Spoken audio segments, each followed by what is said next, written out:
십자가에서 죽으셨습니다. 완전히 죽으셨습니다. 그래서 그 잔인무도한 사형틀인 십자가가 기독교의 상징이 되었습니다.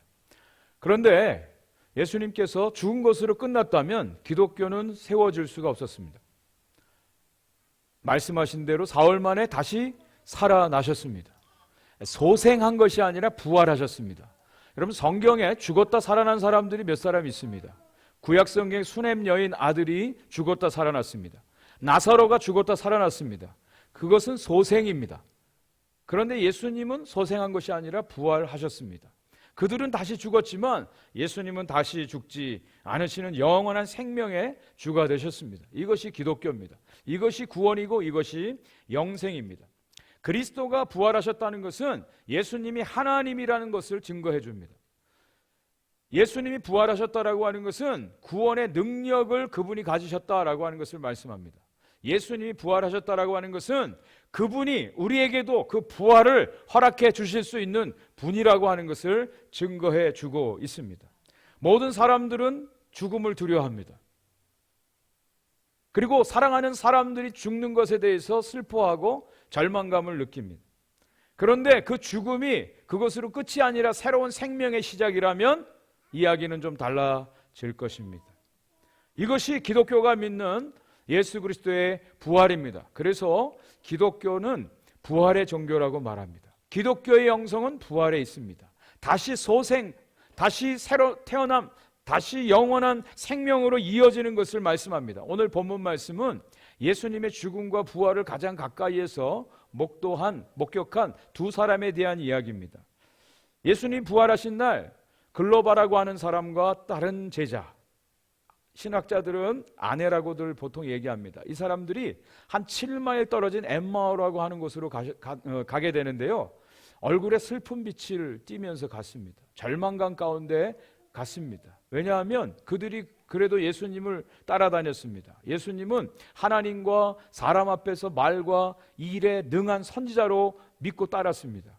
그리고 정말 이스라엘을 회복할 메시아로 믿고 따랐습니다. 그런데 예수님이 정말 말도 안 되게 어떤 영웅적인 모습도 아니고 처절하게 십자가에 처형당하여 죽은 것입니다. 그 실망감이 얼마나 컸는지 모릅니다. 기대가 실망으로 바뀌었어요. 절망으로 바뀌었어요. 슬픔으로 바뀌었습니다. 그래서 터덜터덜 이제 고향길로 가는데 어떤 사람이 그들과 같이 동행하게 되는데 바로 그분이 예수님이라는 거예요. 부활하신 예수님이 그들과 같이 걸어가시면서 대화를 나누는 것입니다. 여러분, 우리 인간은 한 번은 다 죽어요. 우리 인간들에게는 존재적 불안이라고 하는 것이 있습니다. 우리 여기 정신과 의사 선생님도 계신데 존재적 불안, 모든 사람들 다 불안해. 염려가 있어요. 근심이 있어요. 그런데 그 바탕에는 죽음이라고 하는 것이 있습니다. 여기서 사람들이 둘로 나뉘어집니다. 무신론적 실존주의자 니체나 사르트르 같은 사람들은 이 인간을 얽매고 불안하게 하는 것이 신에 대한 두려움이다. 그래서 신을 부정하는 거예요. 그것이 무신론적 실존주의자. 그런데 반대로 키에르케고르라든지 칼 야스퍼스라고 하는 이 유신론적 실존주의자들은 그 신에 대해서 오히려 더 순종하고 복종하는 것으로 그들의 존재의 불안을 해결을 하려고 합니다.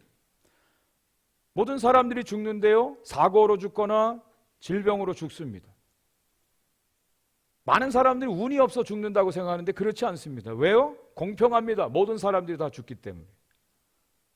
그 시간의 차는 있지만 모든 사람들이 다 죽어요.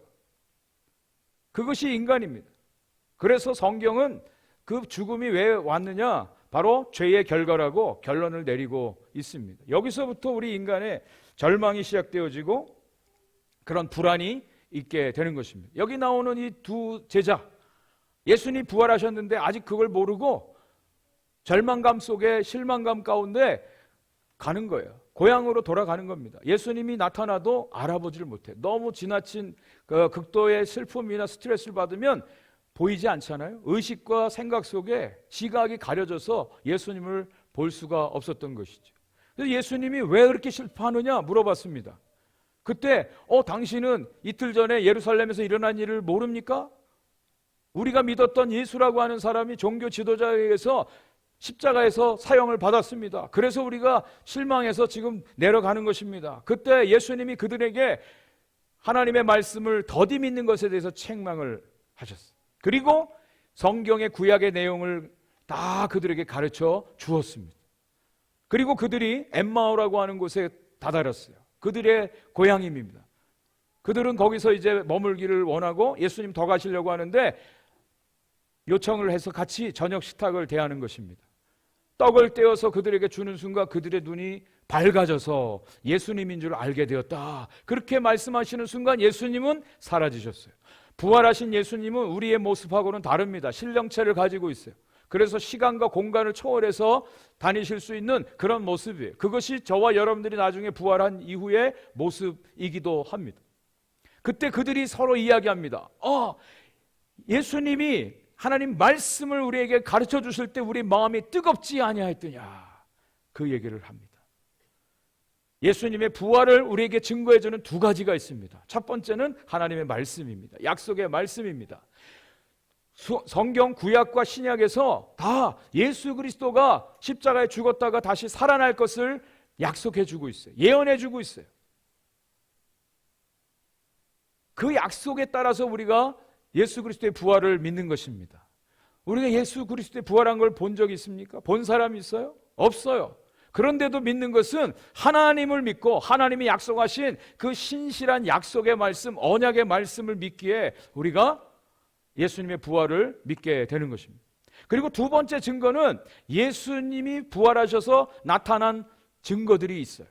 아까 우리 목사님이 설교하신 것처럼 12제자에게도 나타났고 500여 성도에게 나타났고 그 이후에 수많은 2000년 세월 가운데 예수 그리스도를 만난 사람들이 있어요. 그들의 증언이 있습니다. 그들의 증거가 있습니다. 여러분 잘 아시는 C.S. 루이스라고 하는 유명한 기독교 변증가가 있죠. 나니아 연대기. 이분은 트릴레마라고 하는 말을 합니다.